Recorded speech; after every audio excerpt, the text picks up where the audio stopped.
O Labirinto das Palavras. Havia um poeta conhecido apenas como Poeta das Sombras. Sua fama residia no fato de que suas palavras tinham o poder de sondar as profundezas da alma humana, revelando segredos e emoções ocultas. Sua pena, afiada como uma lâmina, cortava através das camadas de fachadas que as pessoas usavam para esconder seus verdadeiros pensamentos e sentimentos. Um dia, após um longo período de reflexão e busca por inspiração, o Poeta das Sombras decidiu explorar um lugar ainda mais misterioso do que qualquer um dos segredos que já havia desvendado: a mente humana. Ele tinha ouvido falar de um lendário labirinto, um lugar onde os pensamentos se entrelaçavam como caminhos tortuosos e onde os sentimentos se escondiam nas sombras. Era um lugar temido por muitos, mas o Poeta das Sombras era destemido. Ele se preparou mentalmente e começou sua jornada. Ao entrar no labirinto da mente humana, ele se viu imerso em uma paisagem surreal. Caminhos sinuosos se estendiam à sua frente, cada um deles representando uma memória ou pensamento diferente. O ar estava cheio de murmúrios e sussurros, como se as próprias paredes do labirinto estivessem falando.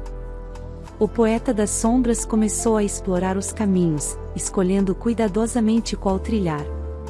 Ele se deparou com memórias felizes e tristes, medos e desejos, todos representados de forma simbólica.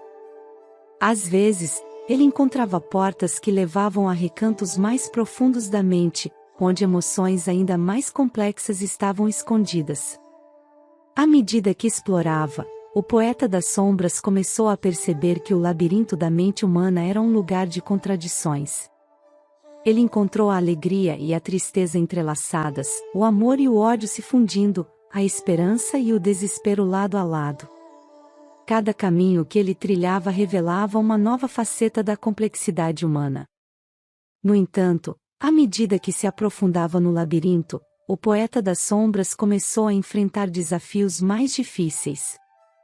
Ele se deparou com paredes de esquecimento, onde pensamentos e memórias eram enterrados profundamente.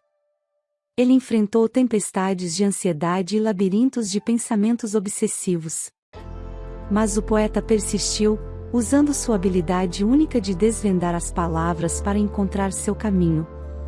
Ele escreveu poesias que expressavam os sentimentos mais profundos e obscuros que encontrava, trazendo à tona as verdades escondidas na mente humana. À medida que ele fazia isso, as paredes do labirinto começaram a se iluminar, e os murmúrios se tornaram canções de compreensão. Finalmente, depois de muitas horas de exploração, o Poeta das Sombras encontrou o centro do labirinto. Lá, ele descobriu o núcleo de todas as emoções humanas, a fonte de toda a criatividade e imaginação. Era um lugar de beleza indescritível, onde todas as palavras se fundiam em uma única poesia etérea. O Poeta das Sombras escreveu sua obra-prima nesse lugar, uma poesia que capturava a essência da mente humana em toda a sua complexidade e beleza. Ao fazê-lo, ele soube que tinha completado sua jornada e alcançado o que nenhum poeta antes dele havia alcançado. Com um profundo senso de realização, o Poeta das Sombras deixou o labirinto da mente humana, sabendo que sua obra viveria para sempre como um testemunho da capacidade da humanidade de se conhecer e se expressar através das palavras. Ele emergiu do labirinto com uma compreensão mais profunda do que significa ser humano e com a certeza de que as sombras da mente podem ser iluminadas pela luz da poesia. Edmilson Alves Pinto. Poeta das Sombras.